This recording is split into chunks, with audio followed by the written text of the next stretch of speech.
திரு ஸ்டாலின் ஆட்சி பொறுப்பேற்ற பிறகு இந்த குமராவளையம் சட்டமன்ற தொகுதிக்கு ஏதாவது செஞ்சிருக்காரா? சிந்திச்சு பாருங்க. அண்ணா திமுக ஆட்சி இருக்கும் போது பல திட்டங்களை கொண்டாந்தோம். ஒரு முக்கியமான திட்டம் நீண்டகால நெடி திட்டம். இந்த பகுதியில் நெசவாளர் நிறைந்த பகுதி, விசத்தறி நிறைந்த பகுதி. அந்த விசத்தறிகள் இன்றைக்கு பல சாயம் கட்டுறாங்க. அந்த சாயமெல்லாம் இன்றைக்கு பல பிரச்சனை ஏற்படுது. அதெல்லாம் சுத்தகரிக்க வேண்டும். அப்படி சுத்தகரிச்சா தான் அந்த ஆலையை செயல்பட விடுவாங்க. அண்ணா திமுக ஆட்சி இருக்கின்ற பொழுது, நான் முதலமைச்சர் இருந்த பொழுது, இந்த ஆற்றோரம் இருக்கின்ற அந்த அசுத்த நீர் நதியிலே கலக்கின்ற பொழுது நதி நீர் அசுத்தமாகிறது. அதனால பாரத பிரதமரை சந்தித்து நடந்த ஆய்வாளி காவிரி என்ற ஒரு திட்டத்தை செயல்படுத்த வேண்டும் என்று குறிப்பிட்டு மேட்டூர் அணையில் திறக்கப்படுகின்ற நீர் கடலிலே கலக்கின்ற வரை சுத்தமான நீராக ஓட வேண்டும். அதற்காக ஒரு திட்டத்தை தயாரித்து மத்திய அரசாங்கத்திடையே வழங்கினோம். பாரத பிரதமர் அவர்கள் என்னுடைய திட்டத்தை ஏற்றுக்கொண்டு திட்டத்தை நிறைவேற்றுவதாக வாக்குறுதி கொடுத்தார். ஆட்சி மாற்றம் ஏற்பட்டது.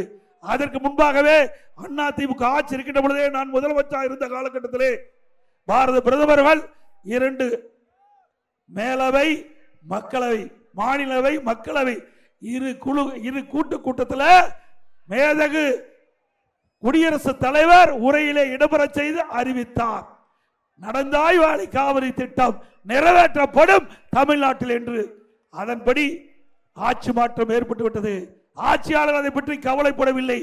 நான் மத்திய அரசு தொடர்ந்து வலியுறுத்தியின் காரணமாக மத்திய அரசு ஏற்கனவே அந்த கூட்டுக்குழு கூட்டத்தில் மேதகு குடியரசுத் தலைவர் அறிவிக்கப்பட்ட அந்த அறிவிப்பின்படி அதை நிறைவேற்றுவதாக கடந்த ஆண்டு அதுக்கு உத்தரவு வழங்கி 12,500 கோடி இந்த திட்டத்தை கொடுத்திருக்கிறாங்க.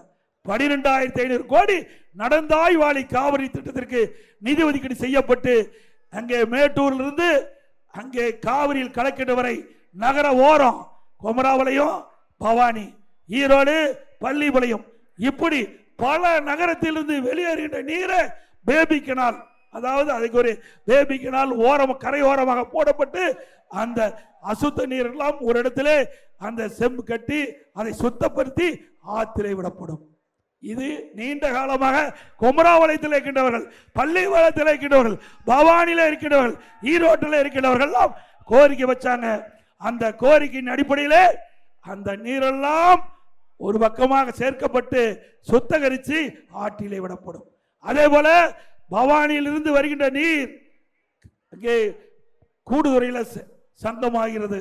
அங்க இருக்கின்ற கரையோரமாக இருக்கின்ற நகரத்திலிருந்து வெளியேறிய நீர் சுத்தகரித்து பவானி ஆற்றிலே விடப்படும். அதே போல அமராவதி அந்த ஆற்றங்கரை ஓரமாக இருக்கின்ற நகரத்தில் வெளியேறிய நீர் சுத்தப்படுத்தி அமராவதியில் விடப்படும். நொய்யலிலிருந்து வெளியேறுகின்ற கழிவு நீர் சுத்தப்படுத்தி நொய்யல் விடப்படும். ஆக காவிரி ஆற்றிலே ஒரு சொட்டு நீர் கூட கலப்படம் இல்லாமல் சுத்தமான நீராக கொண்டு வருவதற்கு நடவடிக்கை எடுத்தோம். 12,500 கோடி.